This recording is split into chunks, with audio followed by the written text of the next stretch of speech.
right, I want to thank everybody for joining us today. My name is Wesley Boudreaux, one of the financial advisors here with the Retirement Group, who's focused on working with AT&T employees and helping them transition into retirement. Today we're going to go over some different tax strategies that we talked about and really some of the ways to help protect your 401k in a rising interest rate environment and a volatile market as well. Before I get started, even though the Retirement Group has worked extensively with AT&T folks for the past 30 plus years, that does not mean we're endorsed by AT&T or employed by them. But obviously, if you have any questions, want to dig into your review or get into anything in more detail, just give us a call. We'll be happy to help you out with that. A couple items today. There is going to be a Q&A box, so if you'd like to ask a question, go ahead and put that in there. Your information is anonymous. Your name will not be shown. We'll try to get to as many of those as we can by the end of the webinar. If we don't get to all of them, we'll try to follow up with you as well. There's also a chat box where periodically we will drop some information in there, different items like how to schedule an appointment with myself or one of the other AT&T advisors, how to follow us on LinkedIn possibly, maybe where to get the next webinar information, things like that. So keep an eye on that as well. So with that being said, let's go and get into the nuts and bolts of what we're going to talk about here. And again, we're going to focus on the transition process. But first and foremost, for those of you who have not been on one of our webinars, haven't sat down with one of us face-to-face or talked to us on the phone, the Retirement Group, again, we are an independent financial advisory firm that focuses on working with corporate employees and helping them transition into retirement. Now, we've been doing this for a little bit over 30 years, and for that entire time period, we've been working with AT&T folks helping them transition into retirement.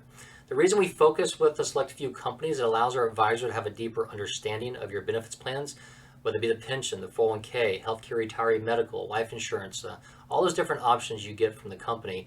And our goal is to help hold your hand through that process, whether it be a couple days away or a couple years or 10 years down the road, to make sure you maximize what you get from AT&T so you can maximize your retirement lifestyle as well. Now, we do have offices throughout the country, so rest assured if you need to sit down with somebody face-to-face, that can probably still be accommodated. But obviously, this day and age, if you want to go ahead and just set up a web meeting or a phone call or email, whatever is easy for you, we can handle that as well. And if you haven't done so already, one of the best things you can take us up on is our complimentary cash flow analysis.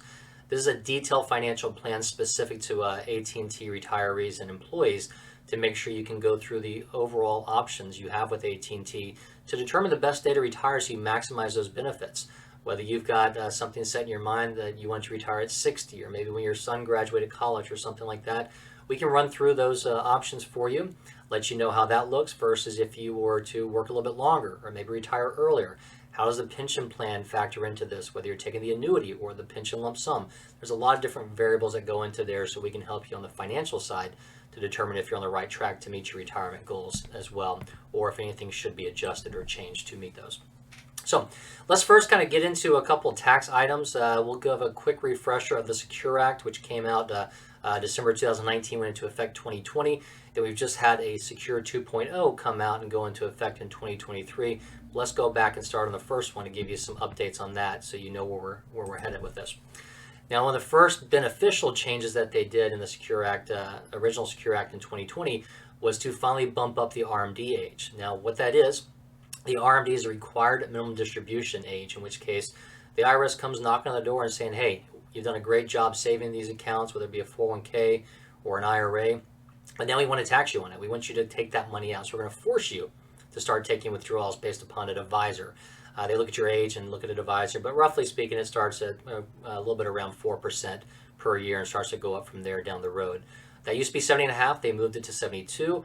And now with the Secure Act 2.0, that's been moved again to 73, and it's going to be moved again, I think in 2033 to 75. So again, they are postponing that or stretching that out, which gives us gives us extra years to help financial planning with AT&T retirees to help them minimize that future RMD they could see in the future. So this is a great change the Secure Act took care of. Now, a bad change that happened, and unfortunately I had to go through this twice in 2020, was they changed the stretch IRA options. Used to be whether you had a spouse or a non-spouse beneficiary. So let's assume that maybe I was leaving my account to my wife, and then maybe she passed away and left it to our kids. It used to be that they could stretch that out over their lifetime. No longer is that the case. They have to take that out within 10 years. So I had a client that unfortunately passed away early January of 2020, and because he was divorced, he left his assets to his kids. So then that process now where they have to take that out, the best we can do is roughly 1/10 a year to try and minimize those taxes. So again, definitely something to review for tax planning purposes. Even if you have your kids as contingent beneficiaries, ultimately if you're looking to leave something to them, whether it go to your spouse first and then them, it's something to plan for. Because let's face it, hopefully if we're passing away, our kids are in their 50s or 60s by that time. But if they are still working, they could be at higher earners, and then all of a sudden be forced to take out more. It's going to just increase that tax bracket. So that's something to again review in the retirement plan picture. Another good benefit Secure Act did was actually eliminate the age restriction for contributions. It used to be once you hit RMD age, you could not make contributions into an IRA or Roth IRA anymore. Now that doesn't matter. You can be 80 or 99 years old working at the hardware store or Walmart or something like that. As long as you have earned income, you can still make contributions to a Roth IRA or a traditional IRA if you want to. So that again is a good change that came forward. So let's talk about tax brackets. I'm not going to get into the nitty gritty here. Obviously, it's a lot to go over, but the good news is tax brackets have gotten more beneficial over the last 5 years or so. I think it's a safe argument to think that somewhere down the road with all the government spending we've been doing, we're going to have to see tax brackets at a higher rate. So we're at some of the most favorable we've seen in a long time, especially also if you're taking the standard deduction. The standard deduction is pretty favorable as well. But I'll give you an example of kind of what we use these tax brackets for with a lot of AT&T retirees. We mentioned before about that RMD and having to take that at 70.5, now 72, now 73. Once you do that, you're forced to take that withdrawal, and whatever it is, and no matter what the tax brackets are at that time, that's what you're focused on.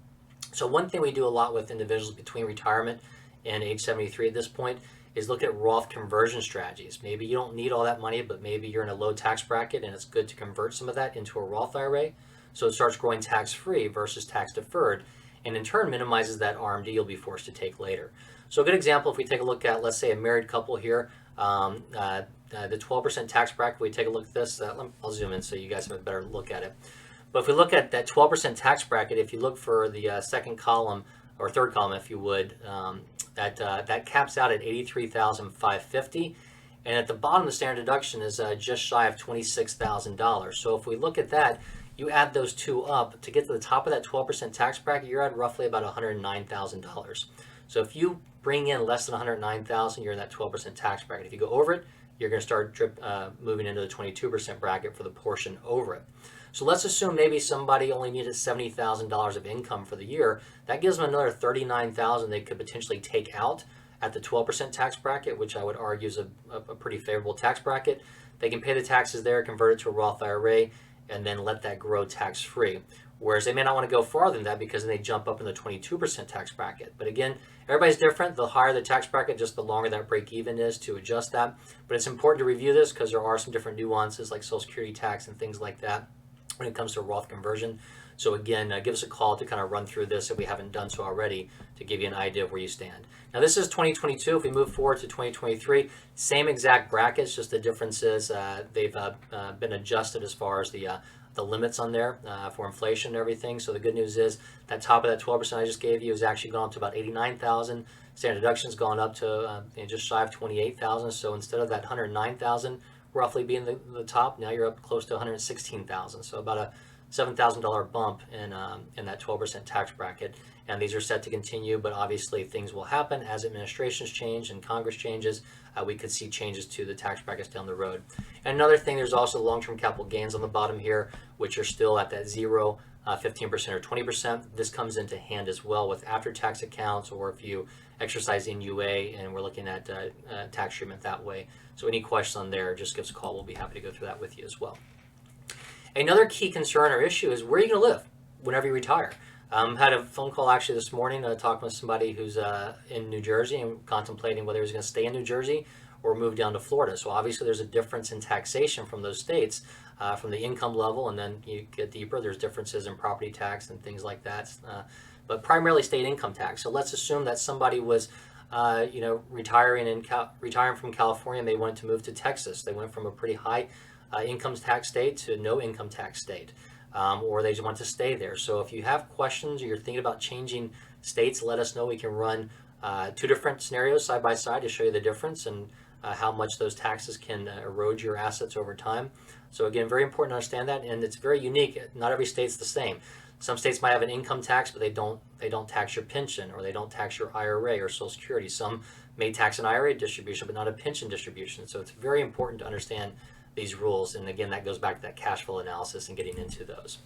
So the Secure 2.0, I kind of alluded to one change of that with the RMD age getting pushed back even farther to 73.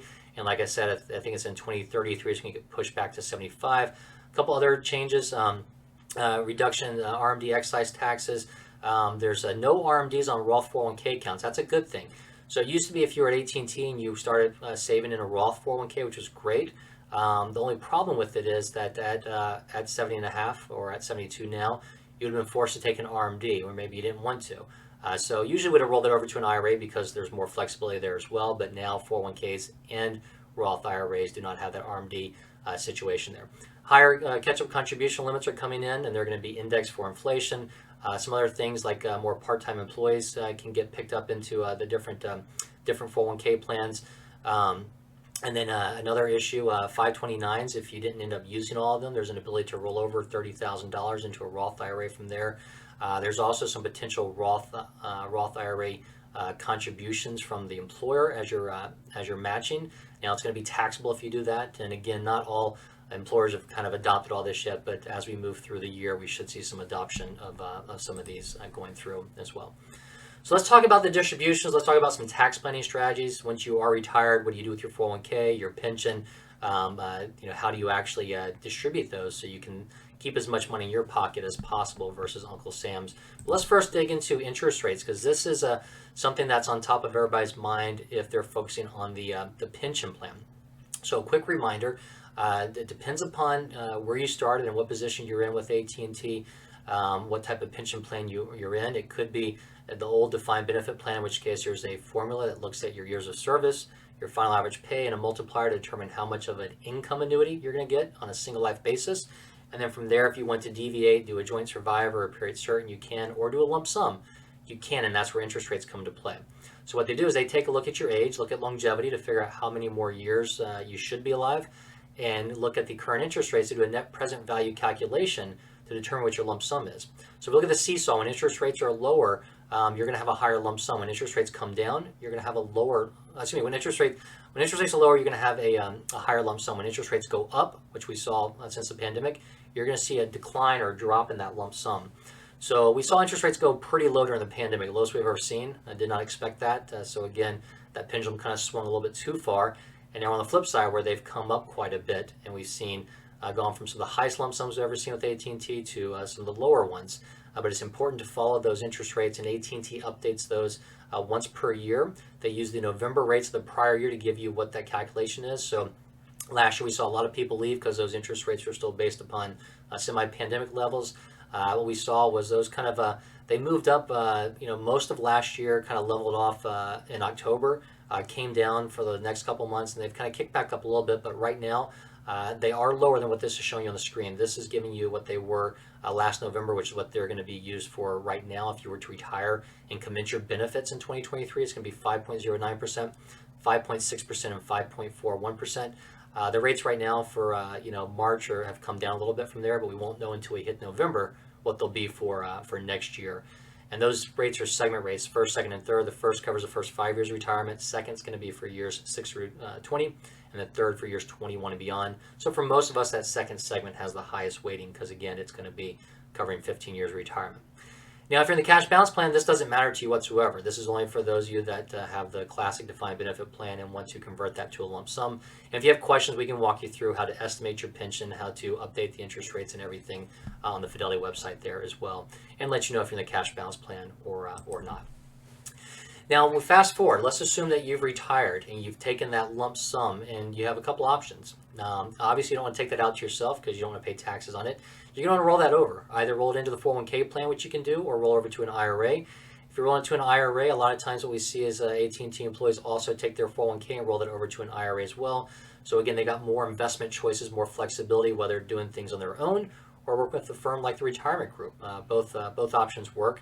Now that transition, or that transfer if you would, is going to be tax-free because it's just a transfer from one tax-deferred account to another. You're not taking any money out. It's not until you physically take money out that you're going to be focused on having to pay taxes, and we'll get into some different situations with that as well. But again, it's a no tax withdrawal. Generally speaking, is more beneficial to move that to an IRA because you've got more flexibility and more choices in there as well. Now, what can we do if you're actually still working, or maybe retired and you've got some after-tax built up there? You didn't put it into the Roth 401k, but maybe you just built up after-tax along the way. There's actually a great option that's been around for the last maybe 7 years now at this point, where that spillover amount, if you want, can actually be rolled over to a Roth IRA. So let's assume maybe over the last 15 years you've been putting in contributions, and maybe you've either hit the pre-tax limit and rolled into the after-tax portion, or maybe just put after-tax, you did a split. If you got after-tax money in there, chances are you can take a withdrawal from that, and instead of taking it to yourself and not paying taxes, you could actually roll that over to a Roth IRA, so it now will start growing tax-free, assuming you keep it there for 5 years and you wait till after 59 and a half for that. So that's another option if you want to have a discussion about how to kind of overfund a Roth IRA, if you would, because there's different tax limits there. You can actually increase your after-tax contribution into the 401k plan, and then turn around and roll that into a Roth IRA. But if you're retired and you've got some money there and you don't need that, then that's definitely a no-brainer, because I would much rather have my money grow tax-free than tax-deferred. An example of that, let's say maybe you got $30,000 saved up in there. If you do nothing, it keeps growing, and let's say it grows by 50% over the next 5 years. That $15,000 of growth would be taxable within the 401k plan, but if you moved it to a Roth IRA, it would be tax-free. Now, when it comes time for taking distributions from the 401k, the IRA, Social Security, wherever those distributions are coming from, there's a couple different schools of thought on how to actually take those. The old school classic method is that, hey, we all want to defer taxes. Nobody wants to pay them.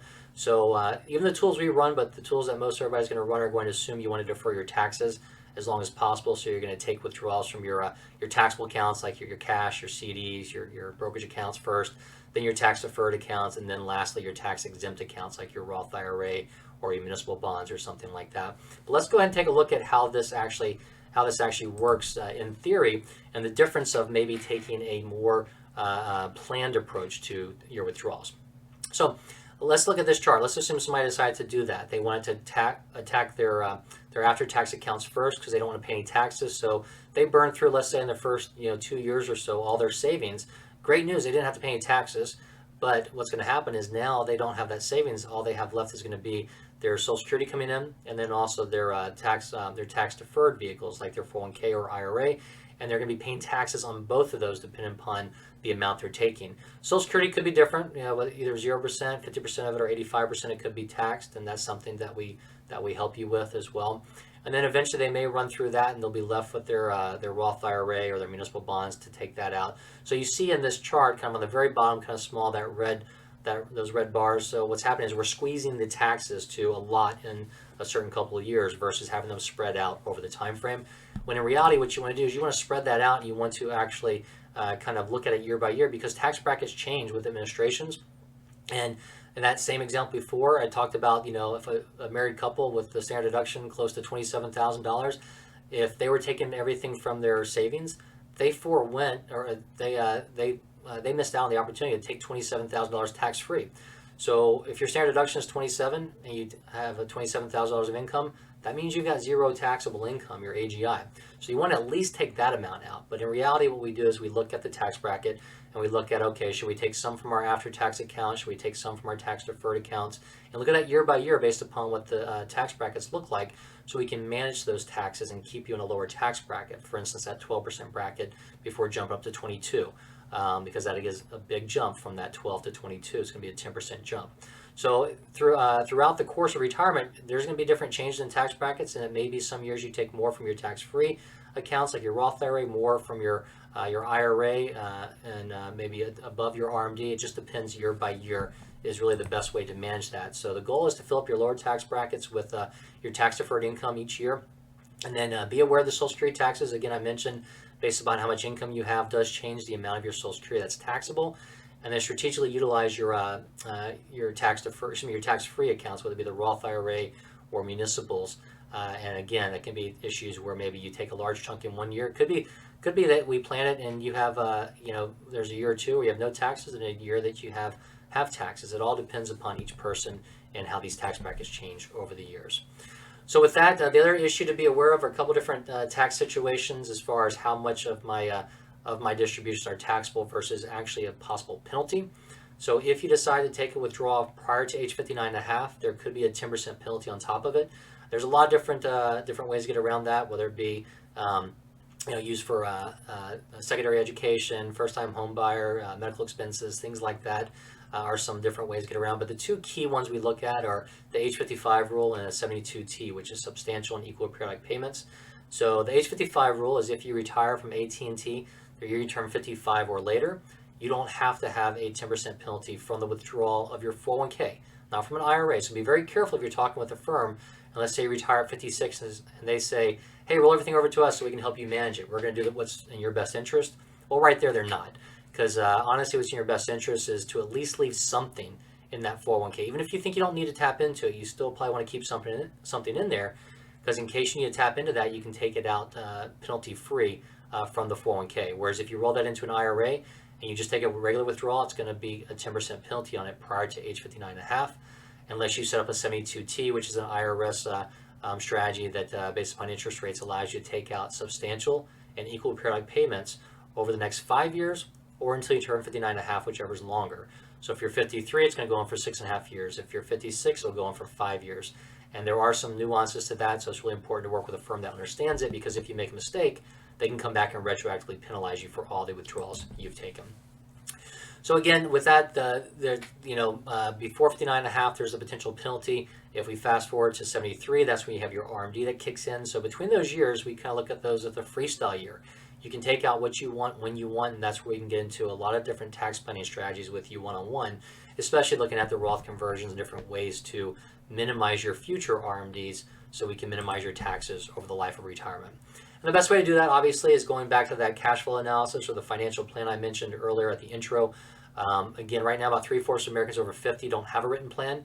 If you can spend about 10 to 15 minutes with us gathering some data, give us about a week to put that plan together, and we'll set some time to go over that with you, and then tweak it if you want to make some changes there. But again, that's a great way to look at, okay, get a full understanding of the AT&T benefits you have and determine when's the best day to retire so you maximize those benefits. You'd be quite surprised by just making some changes, from a quarter to quarter or year to year or month to month could cost you or save you thousands, if not tens of thousands of dollars in benefits from AT&T. So it's really important to understand these. So with that, I'll wrap this up. I'm a little bit long-winded here and shorter breath, but I'm going to see there's a couple of questions looks like they came through, so we'll get to those. But before, there's a couple QR codes up here on the screen, so while we keep this up, feel free to take out your cell phone and use those. One is to schedule an appointment with myself or one of the other AT&T focused advisors. That'll get you into our calendars. Our calendars are set, if you want to set something about a week out. Those aren't going to be able to do last minute, so if you have a last minute need, just give us a call. And there's one for our LinkedIn page specific to AT&T, so we'll keep you updated on any changes coming about that we have information on. And you can always reach that info@theretirementgroup.com, or just give us a call at 800-900-5867. Now let's see, some of these questions come through. Okay, first one. How can I take a withdrawal from my 401k and buy a 5-year CD to reduce volatility? Okay, so obviously I think most people know you don't have CD options within your 401k. And with the interest rates having come up quite a bit in the last year, 5-year CDs are starting to get more and more attractive. You can get those around 5% in some cases. So if you want to do that, unfortunately, if you're still employed, that may not be something you could do. You may have an in-service withdrawal, or you may not. If you're retired, then obviously you can take that, roll over to an IRA, and then you can buy a CD if you want directly through a bank, or for instance, we clear through Charles Schwab. Through Charles Schwab, we've got access to hundreds of different bank CDs, so you can diversify in one account versus having to go from bank to bank, if that's what you want. Another thing is to look at, if you're thinking about 5-year CDs, it could be that a fixed annuity might pay better, or maybe you want to look at something shorter term, because if you're concerned about different changes in rates and the inverted yield curve. So we can go through all those different options with you. But if you're retired, you can do a rollover and purchase a CD. If you're employed, you may have an in-service withdrawal. We can walk you through how to find out online if you've got that in-service withdrawal option, which could be turned into a rollover, where you can roll it over to an IRA and buy a CD that way. generally speaking, it all depends upon your contributions and where those assets are from. But a lot of times, most of you could take, probably a 20% withdrawal roughly. And if you're over 59.5, you can take out pretty much the whole account if you wanted to as well. So give us a call. We'll walk you through that. Can I buy value in the 401k, or do I need an in-service distribution? So I'm guessing that's a difference of like buying value stocks versus growth stocks. So there are some limitations in the 401k as far as your investment choices in there. If you want to get more specific and then maybe you want to buy a sector or focus heavily on value stocks, whether it be large cap, mid cap, small cap, then there's a couple options. You can do, like this question says, take an in-service distribution, roll that over to an IRA. You can work with the retirement group or on your own to do that. But again, that may be limited to 15, 20, 30% of your portfolio. So it may not be exactly what you want. If you're over 59.5, you can take that full rollover. If you're retired, you can do a full rollover. But there's also the brokerage link option within there. It's a little bit more complicated, but there's a portion of your account you can move over to the brokerage link and use the brokerage options within Fidelity to buy other mutual funds or ETFs as well. And we can walk you through that, the pros and cons there. But first, it's probably best to look at that in-service option to give you more flexibility and more control over it.